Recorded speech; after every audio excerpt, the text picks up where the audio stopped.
Bonjour, bienvenue sur cette vidéo. Aujourd'hui, dans l'apprentissage de Blender, nous allons voir le son numéro 25 qui portera sur l'outil Merge. Donc là, je vous montre un damier, où celui-ci, je l'ai mis en mode édition, et je vais sélectionner en fin de compte un vertice. Et quand vous appuyez sur les touches Alt-M, celui-ci permet d'accéder à d'autres fonctions, on va dire à un sous-menu. Mais sans plus attendre, regardons cela sur Blender. Donc comme je vous disais, on va faire en sorte d'utiliser l'outil Merge. Donc celui-ci, vous le retrouvez quand vous êtes en mode édition. Donc par exemple, vous voyez, on va le retrouver ici, dans Remove Merge, ou alors vous avez tout simplement la commande Alt-M qui permet de merger au centre, curseur et collapse. Nous allons voir ça ensemble. Donc déjà, ce qu'on va faire, c'est qu'on va se mettre en mode objet, appuyer sur Slash afin d'avoir que le damier. Et ce qui va m'intéresser, c'est travailler sur ce damier. Alors ne vous inquiétez pas, pour l'instant je vous explique quelques outils et au fur et à mesure on reviendra sur le jeu d'échecs. Mais il est toujours intéressant de vous montrer différents outils afin que ceux qui sont intéressés de pouvoir faire des choses différentes. Comme par exemple pour la prochaine leçon, nous verrons l'outil Knife qui nous permettra de faire des découpes dans vos modèles. Donc si on attaque, on va se mettre en mode vertex. On va prendre le premier par exemple et le deuxième. L'intérêt c'est de pouvoir rapprocher les vertices ensemble, c'est-à-dire les fusionner. D'où le terme merge. Donc ici, vous voyez, j'ai pris le premier et mon deuxième. C'est donc, je prends mon premier et mon deuxième, c'est celui-ci. Et là, en fin de compte, si je fais Alt-M, sachant que vous avez au niveau, là je vous montre la flèche, au niveau de merge, vous pouvez faire ça pareil, mais vous avez un peu plus d'informations intéressantes. Vous avez en premier, en dernier, au centre, au niveau du curseur et collapse. Collapse qui veut dire s'effondrer. Donc si on prend le premier, vous voyez, automatiquement, j'ai cliqué sur le premier lien. Voyez, je recommence, je clique sur le premier, et ça c'est le deuxième. Si je fais Alt-M et que je fais en premier, automatiquement, mon trait, les deux traits, si vous voulez, sont fusionnés par rapport à mon premier clic. Très bien. On va faire un deuxième. Par exemple, on va faire celui-là et celui-là. Là aussi, on fait Alt-M. Cette fois-ci, je fais en dernier.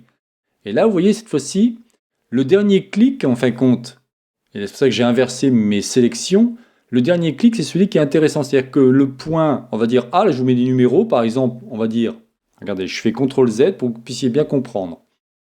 Je prends mon premier point, je marque A, vous puissiez bien voir, et je prends mon deuxième point, je marque B. Quand je fais Alt-M, ça sous-entend que ma fusion se fera à partir du dernier, c'est-à-dire at last. Et regardez, si j'appuie, on a bien A et B qui a été fusionné. Imaginons ces points C. Faisons la suite. Je prends par exemple celui-ci et celui-ci. Je fais Alt-M. Cette fois-ci, je veux que ce soit au centre. Vous l'aurez compris, automatiquement, vous voyez, mon point, enfin mes deux points vont se fusionner au centre.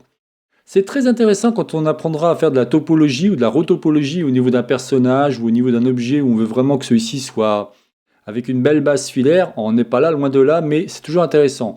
Quoique je vous montrerai quand on attaquera les modifieurs on peut par exemple faire une diminution au niveau de nos polygones afin que ceci soit moins dense et que ça prenne moins de place. Il faut bien comprendre que plus votre scène sera complexe et lourde, plus celle-ci aura du mal au niveau du rendu, ou si vous faites une animation tout simplement. Et le dernier point intéressant, donc là je vais prendre par exemple celui-ci et celui-ci et je vais mettre mon curseur ici. Vous l'aurez compris.